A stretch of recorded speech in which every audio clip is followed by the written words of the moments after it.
बिजली की कोटी मेरी और पंखे की साड़ी पतले पतले मांडे पोए आलू की तरकारी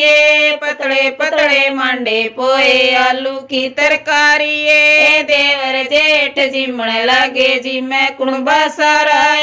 देवर जेठ जिमण लागे जी मैं कुणबा सारा कोडियो के गालन लगी जेठ ने हाथ लपाया कोडियो के गालन लगी जेठ ने हाथ लपाया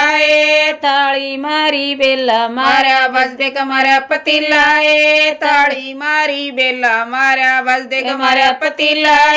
वरने ते मेरा बाल में आ गया क्या पे हुई लड़ाई रे वरने ते मेरा बाल में आ गया क्या पे हुई लड़ाई रे बिजली की कोठी मेरी और पंखे की साड़ी बिजली की कोठी मेरी और पंखे की साड़ी